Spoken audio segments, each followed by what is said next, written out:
Hi friends, നമ്മൾ ഇന്ന് പരിചയപ്പെടാൻ പോകുന്ന വിനയലിൻ്റെ ഒരു LP റെക്കോർഡാണ്. ഇത് നമ്മുടെ കയ്യിലില്ലായിരുന്നു. ഇത് ആദ്യമായിട്ടാണ് നമ്മുടെ കാർണോവസ് ആൻറ്റിക് സ്റ്റുഡിയോയിലോട്ട് വരുന്നത്. ഇതിൻ്റെ തന്നിരിക്കുന്നത് സ്റ്റാനിഷ് രാജ എന്നും പറഞ്ഞിട്ടുള്ള എൻ്റെ ഒരു ഫ്രണ്ടാണ്, തമിഴ്നാട്. പുള്ളിയുടെ എല്ലാ ഡീറ്റെയിൽസ് നമ്മുടെ FB ഇൻസ്റ്റാഗ്രാം പേജിൽ കൊടുത്തിട്ടുണ്ട്.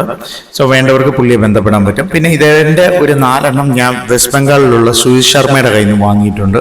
സോ ഇപ്പം മൊത്തം ടോട്ടലി നമുക്ക് 5 ഉണ്ട്. അതിൻ്റെ റിവ്യൂ ഉടനെ തന്നെ വരുന്നതായിരിക്കും. സോ ഇത് പണ്ട് കാലത്ത് നമ്മുടെ പ്ലാസ്റ്റിക്, പിന്നെ അത് കഴിഞ്ഞതിൻ്റെ ശേഷം അരക്കിൻ്റെ ഇതാണ് നമ്മൾ കണ്ടിരിക്കുന്നത്. സോ ഇപ്പം ഈ റെക്കോർഡ്സാണ് നമ്മൾ കണ്ടിരിക്കുന്നത്. ഇപ്പോൾ ഇത് ഇങ്ങനെ ഒരു റെക്കോർഡ് ഉണ്ടായിരുന്നു. ഇതാ നമ്മുടെ കയ്യിൽ, ഞാൻ പറഞ്ഞല്ലോ നേരത്തെ ഇല്ലായിരുന്നു. ഇത് കിട്ടിയപ്പം വളരെയേറെ കൗതുകം ഉണ്ടായിരുന്നു. എൻ്റെ അച്ഛൻ്റെ കളക്ഷനിൽ പോലും ഇതില്ലായിരുന്നു. സോ ഇതും വന്ന് ചേർന്നിട്ടുണ്ട് നമ്മുടെ ഇതിലോട്ട്. സോ ഇത്രയേ ഉള്ളൂ കേട്ടോ ഇന്ന്. Signing out, Nijesh Chandra. പിന്നെ ആർക്കെങ്കിലും എന്തെങ്കിലും സാധനങ്ങൾ കൊടുക്കാനുണ്ടെങ്കിൽ, ഞങ്ങളുടെ വിൽക്കാനില്ല, കൊടുക്കാനുണ്ടെങ്കിൽ നമ്മുടെ കസ്റ്റമർ കെയർ നമ്പർ താഴെ നമ്മുടെ FB ഇൻസ്റ്റാഗ്രാം പേജിൽ കൊടുത്തിട്ടുണ്ട്. നിങ്ങൾക്ക് നേരിട്ട് കോൺടാക്ട് ചെയ്യാവുന്നേ ഉള്ളൂ. Thank you, bye bye.